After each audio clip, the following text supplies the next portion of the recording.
Entonces, para el rescate de la verdadera memoria, que es una memoria de la dignidad incesante, de la incesante pelea, es necesario estar muy atento a las voces más secretas de la historia, que no están en la historia oficial, o que están pero muy de pasadita. Se nos enseña una historia de machos, donde la mujer cumple nada más que un papel decorativo. No existen las mujeres en la historia latinoamericana, salvo como abnegadas compañeras del prócer. Y es también, además de ser una historia de machos, contada por los machos y para los machos, y por lo tanto destinada a la perpetuación del poder de los machos, es una historia de blancos, absolutamente racista, donde de las rebeliones negras y de las rebeliones indígenas casi no se habla, o se habla como si fueran episodios de mala conducta, ¿verdad? El fiel servidor que traiciona al amo. Y es finalmente, bueno, también una historia de ricos, por supuesto, porque corresponde a la necesidad que los ricos tienen de justificar sus privilegios para poder transmitirlos por herencia, herencia material, herencia cultural. El que tiene el poder tiene la palabra. Y es finalmente una historia de militares. Una historia que parece un largo desfile militar, todos con el uniforme recién salido de la tintorería, unos señores con cara de mármol, con cara de bronce, nunca con cara de carne y hueso, caras nunca marcadas por las pasiones humanas, y que nada tienen que ver con uno, o con la gente que uno encuentra en la esquina. Sería muy difícil encontrar un día en la historia de América donde no haya ocurrido algo, y la historia se hace la sorda, la historia oficial, porque no le conviene recordarlo. No le conviene recordarlo porque eso contradice a los machos, a los blancos, a los ricos y a los militares. Te digo a los machos porque buena parte de esas rebeliones fueron encabezadas por mujeres. Mujeres, al mismo tiempo que en lo que se suponía que era la civilización superior, en Europa las pobres tocaban el órgano, el clavicordio, no sé qué, y bordaban y esperaban marido, ¿no? Bueno, pues en América ocurría que entre los negros y los indios numerosas mujeres ocupaban posiciones de mando, y muchas de las mujeres que derrotaron a los ejércitos español o inglés, holandés o portugués o francés fueron cuidadosamente escamoteadas en la documentación oficial, porque para un general europeo era una vergüenza pelear contra una mujer, si las mujeres eran inferiores.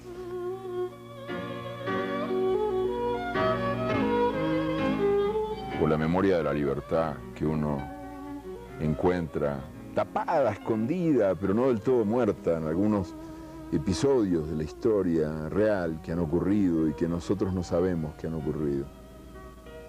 Como por ejemplo aquella espléndida sublevación del año 1599 en la costa colombiana, cuando 80 comunidades de indios taironas se levantan a fines del siglo XVI, no solamente contra el pago de tributos, no solamente contra el trabajo forzado, sino también en defensa de sus tradiciones sexuales, que eran tradiciones de libertad. El machismo es un producto de importación en el Caribe, y eso suena ahora a chiste de humor negro, porque yo creo que esa es la región más machista del mundo. Pero la homosexualidad en tiempos precolombinos era libre en toda el área del Mar Caribe. Poco antes de descubrir el Océano Pacífico, Balboa arroja a los perros para que se los coman vivos a 80 indios homosexuales, porque como él dice, para ser mujeres solo les faltan tetas y parir. Y había divorcio en toda América. Esta idea de que uno quede encadenado para siempre, ¿verdad? La mujer al hombre, el hombre a la mujer, es una idea importada. En toda América las parejas se hacían y se deshacían según lo decidiera el amor, que en el fondo es el único que tiene derecho a decidirlo. Hasta entre los aztecas, que eran tan represivos, terriblemente represivos. Por ejemplo, condenaban el adulterio, castigaban el adulterio con la muerte. Pero hasta ellos tenían divorcio y por sola voluntad de la mujer. Hasta ellos. Bueno, por no hablar de otras culturas indígenas que vivían mucho más libremente. Pero con esto quiero decir que hay también una memoria de libertad que reivindicar, y una memoria de democracia, y una memoria de poesía. De poesía que está viva ahora, en la realidad de nuestros días.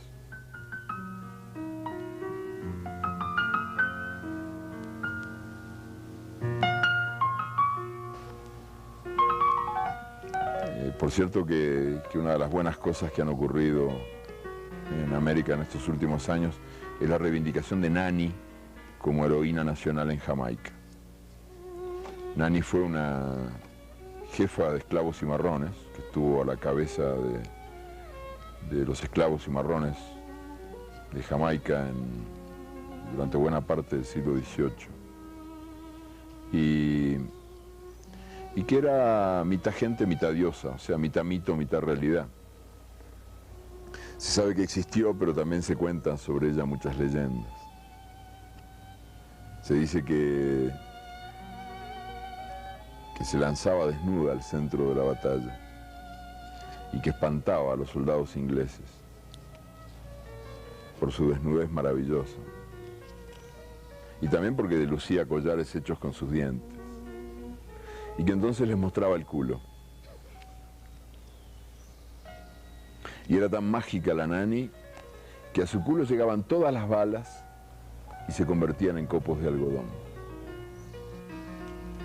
Y por cierto que la leyenda y el mito son también fuentes de conocimiento, porque han sido los medios de los que dispuso la memoria del vencido para no ser aniquilada. O sea, muchas veces cosas que de otro modo estarían ya definitivamente muertas, han seguido vivas gracias a que el mito las perpetuó, o a que las perpetuó la leyenda. Y el mito y la leyenda son al fondo metáforas colectivas, o sea, maneras de expresión que la historia encuentra para revelarse a pesar del silencio obligatorio y a pesar de la obligatoria mentira. El mito, por citarte un ejemplo, el mito de Tupac Amaru, ¿verdad? Es de una tal hermosura. Cuando matan al primer Tupac Amaru en la plaza del Cusco, lo decapitan. Nace el mito de inmediato, ¿verdad? Esa misma tarde nace el mito anónimo, inexplicable, misterioso, en la multitud que asiste llorando a la ejecución. El mito de la cabeza que va a encontrarse con su cuerpo. Y durante 2 siglos la gente sigue creyendo que aquella cabeza cortada se va a encontrar con su cuerpo. Y se encuentra. Porque 2 siglos después, exactamente 2 siglos después, se alza un cacique, de nombre ya ignorado, pero que elige llamarse con un nombre jamás olvidado, porque elige llamarse Tupac Amaru. Tupac Amaru II, el segundo Tupac Amaru, o quizás el primero, que ha vuelto al mundo tal como estaba anunciado, porque su cabeza se ha juntado finalmente con el cuerpo, y que entonces se convierte en el protagonista de la revolución más formidable, de la rebelión popular más formidable que ha tenido lugar en el mundo andino en todos los tiempos. Continuamente hay mitos que yo te diría que más que enriquecer la historia la revelan, que la expresan, ¿verdad? Entonces me parece muy tonto no hacer caso de esos mitos, como si no fueran científicamente posibles. Pero me resulta particularmente doloroso en países como este, como el Ecuador, por ejemplo, o como Guatemala, o como Perú, como México, que son países que tienen la suerte de contar con una población indígena, con una población aborigen inmensamente grande, y de la que tanto tendrían que aprender. Yo no termino de creer las cosas que a veces oigo, que en este país, en el Ecuador, se le grite verdugo al indio, como ocurre 2 por 3 en la calle. que se le grite verdugo a la víctima. Es parte del sistema de paradojas que hace que la cárcel de presos políticos en el Uruguay se llamara Libertad, por ejemplo, ¿no? O parte del sistema de paradojas que hace que los indios, que debieran ser los privilegiados en América, porque fueron los primeros habitantes de estas tierras y son los depositarios de su mejor memoria,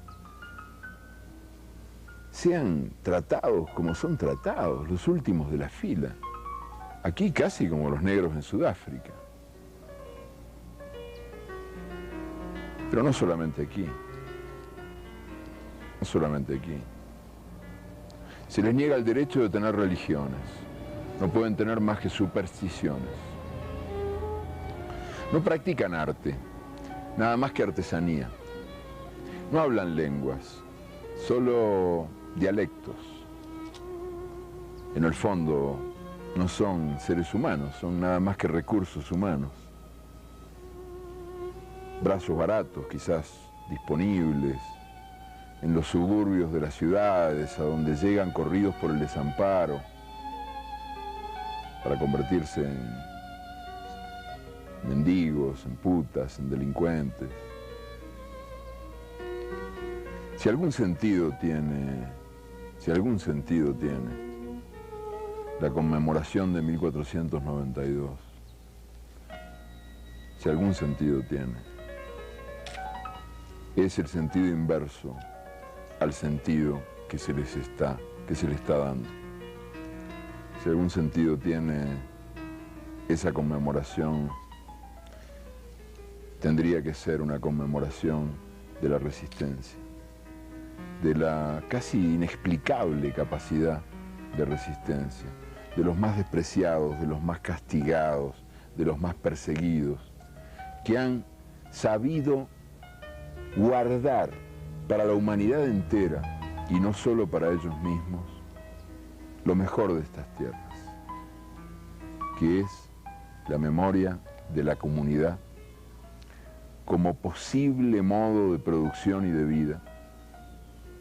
América, que es hoy el centro del imperio de la codicia, puede ser mañana el centro de un mundo que sea una casa de todos y no un campo de concentración. Un mundo que sea lo que quizás el mundo quiso ser cuando todavía no era. Y que han sabido además guardar la memoria de otras cosas que son imprescindibles, fundamentales, para que la condición humana tenga sentido, para que la aventura de vivir en el mundo no sea una continua invitación al dolor y a la muerte, como por ejemplo la relación de identidad con la naturaleza. En un mundo como el nuestro, ¿verdad?, donde se ha envenenado el aire, se ha envenenado la tierra, se ha envenenado el agua, se ha envenenado el alma. ¿Cómo no va a ser importante el legado histórico de culturas para las cuales la naturaleza no es enemiga, porque nosotros somos hijos de ella? Culturas que nunca terminaron de entender que la tierra pudiera ser vendida, porque ¿cómo va a ser vendida la madre? Y que también, por último, han sabido perpetuar para nosotros, para todos, una memoria de la libertad, de la democracia, de la dignidad.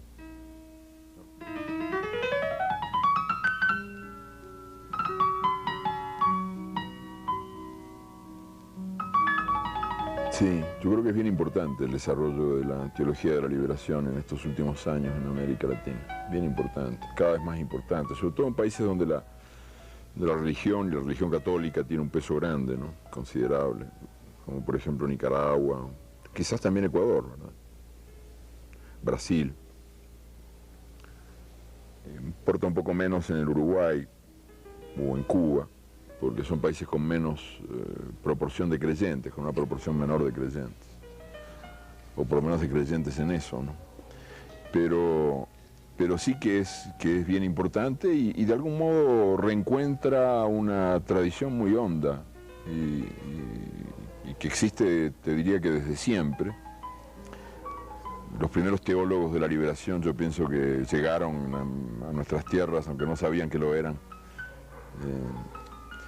al mismo tiempo que llegaba la otra cruz, la que acompañó a la espada para bendecir sus crímenes. Es como algo así como la lucha de clases dentro de la iglesia, o como la iglesia reproduciendo en su seno las contradicciones de la sociedad donde actúa. Porque aquí también vinieron hombres como Bartolomé de las Casas, que llegó para hacerse rico y terminó viviendo al servicio de los pobres, o como Bernardino de Sahagún, que fue el primer antropólogo de América y el primero que rescató la memoria de los vencidos, y que los amó y se identificó con ellos. O curas como Vasco de Quiroga, que vinieron a devolverle a América la utopía que había salido de aquí, ¿verdad? Fueron marineros de Américo Vespucio los que contaron las historias que Tomás Moro recogió y que sirvieron de base a su famosa obra. Y entonces Vasco de Quiroga llegó a Michoacán y en Michoacán consiguió abrir un espacio propio, ajeno a la rapacidad colonial, que era un espacio de conservación de lo mejor de América, que es la comunidad y el modo comunitario de ser. Esta vieja manía americana de trabajar juntos, de vivir juntos, de comer juntos, de soñar juntos. Y tan bien lo hizo y tan a fondo lo hizo Vasco de Quiroga, el Tata Vasco, en el siglo XVI, que todavía en Michoacán los indios hablan de él como si estuviera vivo. Se habla del Tata Vasco como si anduviera por ahí, caminando por los caminos de ahora. Y esa era otra iglesia que también vino a América, ¿verdad? Al mismo tiempo que venía la iglesia de los bandidos, la iglesia del poder, la iglesia que venía actuando en nombre de un Dios que era algo así como un jefe universal de policía y que no admitía a otros dioses y que era enemigo de la libertad, un Dios del miedo que tanto daño hizo.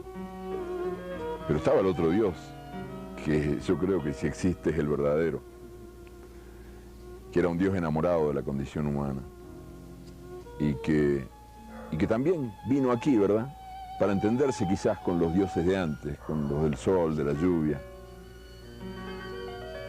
con los dioses del amor. En el fondo eran todos dioses del amor y él también. Aunque el Dios de los cristianos, que fue el Dios que me formó, porque yo tuve una infancia católica, como supongo que todos ustedes, es el único de los dioses que nunca ha hecho el amor, ¿no? Y eso a mí, cuando dejé de creer en él, que no estoy muy seguro de que dejé de creer en él, pero en fin, como que empezó a darme pena. Empezó a partir del momento en que uno prueba por primera vez la manzana, tenía como pena de él, ¿no? Porque casi todos los dioses de casi todas las religiones hacen el amor, o por lo menos lo han hecho. Y tan solo ahí rodeado de angelitos que no lo entienden, me daba como pena, ¿no? Bueno, pero yo pienso que sin embargo ese Dios que nunca ha hecho el amor es un Dios muy capaz de abrazos y que es un Dios de la dulzura y un Dios de la ternura y un Dios muy acompañante, y que ese es el Dios que trajeron aquellos primeros curas que no sabían que eran teólogos de la liberación o que estaban en esa corriente, y que por supuesto es una corriente que rescata lo mejor del cristianismo, que es la presencia de Cristo en el mundo, desde los pobres, junto a los pobres, la presencia redentora de Cristo en el mundo. Y así está la iglesia ahora, con ese Cristo redentor de un lado y del otro lado los mercaderes del templo, que no están fuera de la iglesia sino dentro, y que se dan la gran vida, y que en el fondo sueñan con clavar en la cruz bien, pero bien clavadito, a cuanto pescador anda por nuestras costas, irradiando mensajes contra el imperio. Yo creo que en el fondo bien que les gustaría clavarlos bien clavaditos.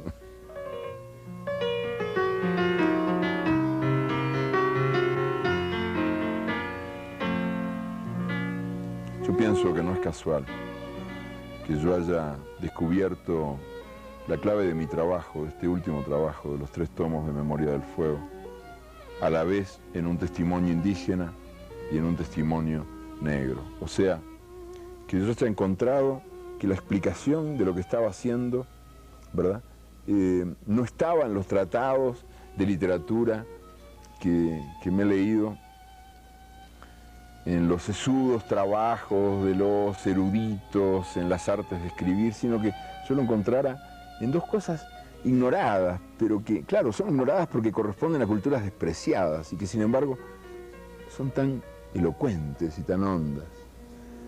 Primero, esta cosa negra de las 2 memorias, ¿no? Es uno de los aportes culturales africanos que nosotros no sabemos que existen, pero que existen. Porque los esclavos que fueron traídos aquí como ganado, como si fueran solamente brazos en los barcos negreros, no eran solamente brazos. Tenían también sus propias culturas, sus propias lenguas, sus propios dioses, sus propias maneras de amar y de odiar y de soñar. Y entre otras cosas creían los nagós, que llegaron de la costa occidental del África a países como Cuba o Brasil, creían que cada uno de nosotros tiene 2 memorias. Y que hay una memoria, la memoria individual, que está condenada a muerte. Como está condenada a muerte la cara que usamos en el mundo, la cabeza que usamos en el mundo, que va a ser mordida esa memoria, la memoria individual, mordida por los dientes implacables del tiempo y de la pasión, y que terminará hecha polvo. Pero que hay otra memoria invulnerable, invencible, inmortal, que es la memoria colectiva. Y cuando yo estaba escribiendo Memoria del Fuego y buscaba alguna explicación de lo que hacía, y supe que esto era así, descubrí que en el fondo lo que yo estaba haciendo era tratar de recuperar para todos y no solo para mí, una memoria colectiva que me permitiera sobrevivir más allá de mi propia, pequeña, insignificante muerte. Y también sobre el hecho mismo de escribir, fue muy revelador para mí, una vez que estaba en la biblioteca en Madrid, ya llevaba como 8 o 9 horas, estaba a la silla, porque Memoria del Fuego fue una alegría de la mano y también fue un tormento del culo.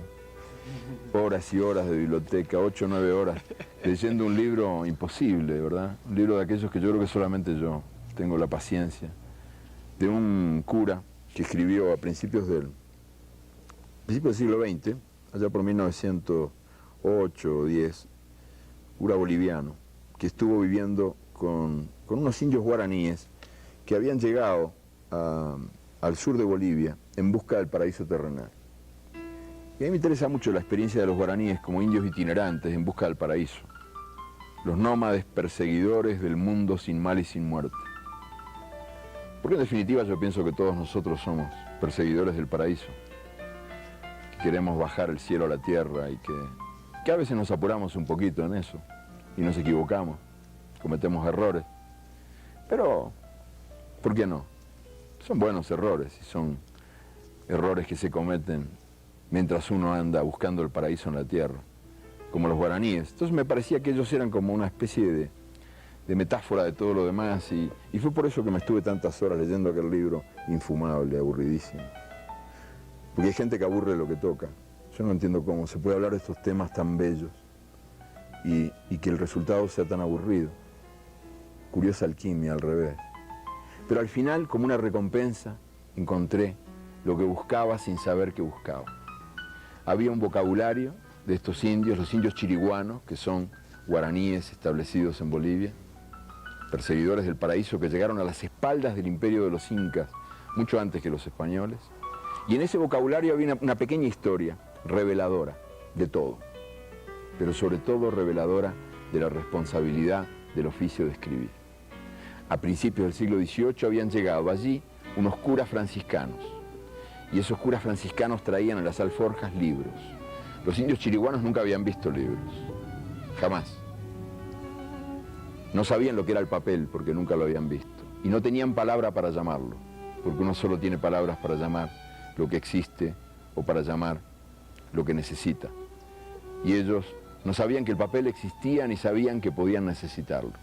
Y cuando preguntaron a los curas qué era eso, los curas les dijeron que esa era una cosa que servía para enviar mensajes a los amigos que están lejos. Y cuando los indios supieron que el papel era una cosa que servía para enviar mensajes a los amigos que están lejos, resolvieron llamarlo piel de Dios. Y ese es el nombre que el papel tiene en lengua chiriguana, piel de Dios. Y cuando yo lo supe, descubrí que en el fondo lo que uno hace escribiendo es eso, mandar mensajes a los amigos que están lejos, a los amigos que uno conoce y a los millones y millones de amigos que uno no conoce, pero que se hacen amigos a través de esa suerte de abrazo que es la ceremonia de la lectura. Y que esa era, al mismo tiempo, mi alegría y mi responsabilidad.